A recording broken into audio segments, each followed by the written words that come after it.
The stage is set for the world's largest sporting spectacle. The Paris Olympic Games will kick off tomorrow with an opening ceremony that will see over 10,000 athletes cruising along River Seine on around 100 boats. The floating parade will pass through some of Paris's iconic landmarks. Team India is also in Paris with an eye on improving upon its medal tally of 7 in Tokyo, which was its highest ever. The Indian contingent comprises 117 athletes and includes 4 individual Olympic medalists, including India's golden boy, Neeraj Chopra. Over 60% of athletes in the Indian contingent are Olympic debutants. We're now joined by Adrian D'Souza, Olympian and former goalkeeper of the Indian hockey team, with us. Adille Sumariwalla, President of the Athletics Federation of India. Ashwini Nachappa, former Indian track and field athlete, with us. And we would also be joined by Divyanshu Singh, COO of JSW Sports. But first of all, let me go across to Adille Sumariwalla. Mr. Sumariwalla, you participated in the Olympic Games in Moscow in 1980. You've held records in 100 meters and 200 meters yourself at one point in time. Is every Olympic an emotional moment for you? The Olympics is the Olympics. I mean, it is the greatest sporting event in the world at that particular time. And every athlete's dream to be at the Olympic Games. So it is the biggest sporting spectacle in the world, and that is it. If I were to ask you about your hope from the Indian contingent, especially all your track and field athletes, what's your expectation in terms of the medal tally this time around? I wish I was an astrologer. I would have told you more about the medal tally, but I can definitely tell you that we will do better than we did at the last games. And to me, the barometer for measurement is very simple. How many athletes qualified in London? How many qualified in Rio? How many qualified in Tokyo? How many qualified here? The next barometer is how many were in the top 8 in London? Down the road, how many will be in the top 8 here? The next one is how many are in the top 6, London to Paris? And finally, of course, how many medals in London and how many in Paris? So I think that's the barometer, and everybody should look at that process, because that process is very, very important, because we are actually just a country starting the real Olympic challenge. We are not a country that has had historically lots of medals, lots of champions. We are starting slow. Last time was 7. That was the largest number of medals in the history of Indian sport. And therefore, I think we need to go step by step. It's a long drawn-out process. It's not factory where you put in a raw material and you get a finished product. It takes 2 to 3 Olympic cycles. And I'm very satisfied with what is happening. The way we are progressing, we are growing from strength to strength to strength. And I am convinced that we will come out much stronger than we were at the last Olympic Games. Right.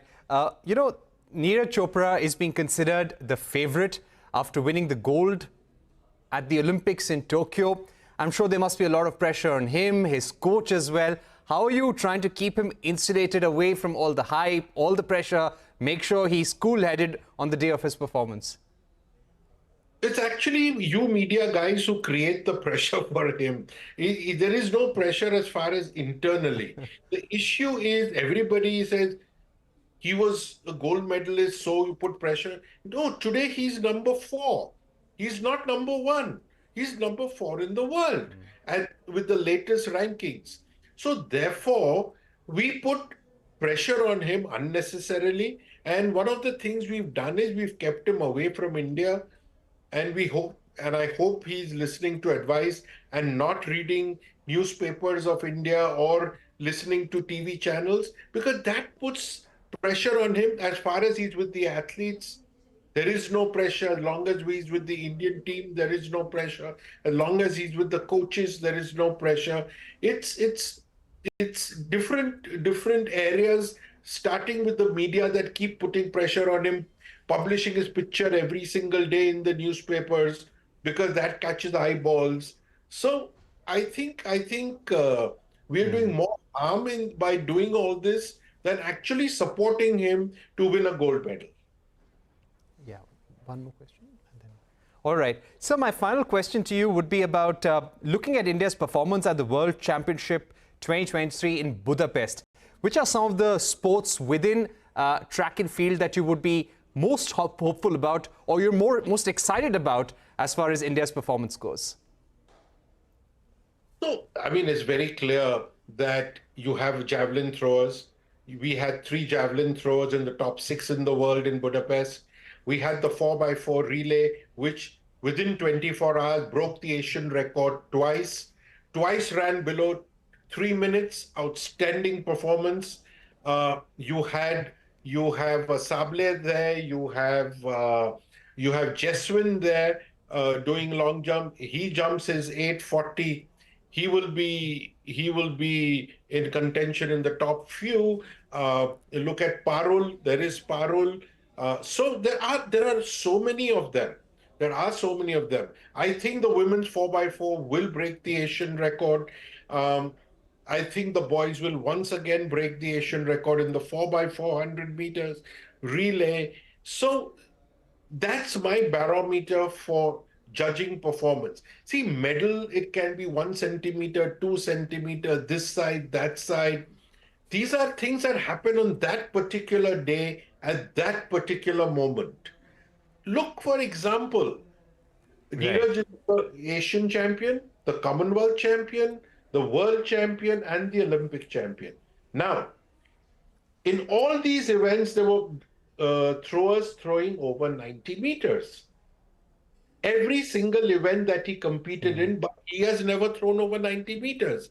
At 88.58, he won the Olympic gold. Now, what do you say there? There were 4 people who had thrown over 90 just before the previous Olympics.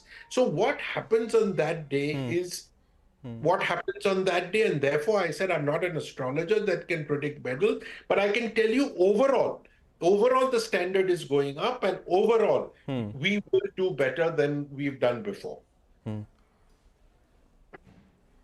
All right. Wishing you the very best, sir, and wishing our team there at the Olympics the very best as well. And we're hoping for a much better performance this time around. Thank you once again for being with us. Let me also go across to our track and field star, Ashwini Nachappa, an Asian Games medalist herself, somebody who's been working for decades at the grassroots in Karnataka and across the country with athletes, nurturing them, somebody who's observed our Olympic journey very closely. Ms. Nachappa, thank you so much. It's an honor talking to you as well. Give us a sense of how far we have come over the last few decades, and especially since Tokyo, when it comes to our Olympics preparation. Well, it's heartening to see the trajectory of our Indian athletes across board. It's not restricted to one sport. It is also heartening to see how many of the previous Olympians are going to better their performance and change the color of the medal. It's interesting to see how many young athletes are going to be the first-time Olympians, over 70 of them, and all have done brilliant performances to a run-up to the Olympic Games. The very fact that so many of them, 117 athletes, have qualified, it's no easy task to qualify for the Olympic Games. Back in our days, it was a task, even for us to struggle to make it into the 4x400 relay teams. We had a number of competitions within our own, within India, without any exposure, and then to make it at that point in time. But today, most of our athletes, if you see in the last decade, the amount of time, energy, investment that has gone on to each and every one of these athletes is commendable. And the kind of encouragement given by the leader of the country to the sports authorities, to the organizations that support these athletes in every other aspect. So I think we've come a long way.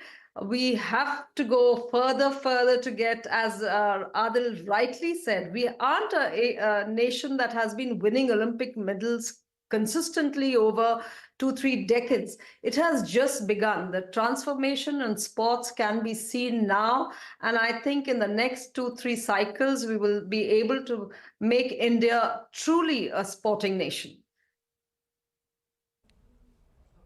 Right, we really hope for that as well. Let me go across to our hockey star, Adrian D'Souza. Adrian, thank you very much for joining us. Lots riding on our hockey team as well. We're hoping that they'll better their performance over Tokyo.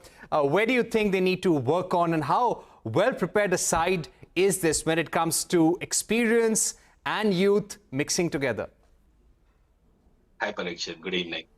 And slightly nudge with my network, but firstly, good evening to everybody in the panel. And Adille sir, wishing you all the very best, because we all know what you've done as an individual and as an athlete for the sports, and especially in track and field. As Ashwini ji said, there were times when, still is, where to qualify itself is a big task. And I was part of the heartbreaker in 2008 Beijing Olympics when we didn't qualify.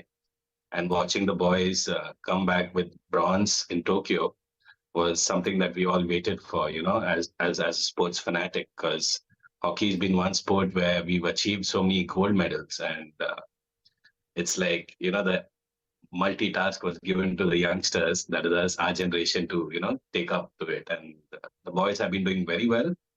Of course, in the preparations in the last few tournaments, there have been a few setbacks, but I think it's better to have setbacks in matches like that than the Olympics, because Olympics won't forgive you. So one slight mistake, one bad match can take you all the way back to ground zero. So the most important thing will be consistency. And looking at the way the hockey table is, we are playing the toughest teams towards the end, the league, that is Belgium and Australia. Whereas we start with New Zealand, and New Zealand gave us the heartbreaker in the World Cup last year, where they beat us in the round of 16s. That also is going to be one of my favorite brothers, Srijesh's last tournament. I'm sure the boys are going to be pepped up even more to give their 100%, because that player has been fantastic. And we have more other fantastic players, including the captain, Manpreet. It's a great lineup. All we need to do is be consistent. When I say consistent, I mean consistent throughout all 4 quarters, not just one match good, one match bad. Because in the Olympics, you cannot afford to have a bad match. You know, Adrian. And the format itself helps us with the quarterfinal round. You know, Adrian, as both Mr. Sumariwalla and as Ms. Nachappa was pointing out, that, you know, it's very difficult to predict how many medals you'll win, but it's not something you do over one day or a couple of weeks or months. It's a cycle that you follow over many years, and we're building up. It is being said that the good times for India at Olympics are now just about to begin. Now, when it comes to our preparation, where do you think the Indian hockey side has been working on to make sure it can do much better at the Olympic level? Number one spot is the penalty corners, because the moment we are more progressive and more attacking and get more goals in penalty corners, we've always seen that we get field goals as well.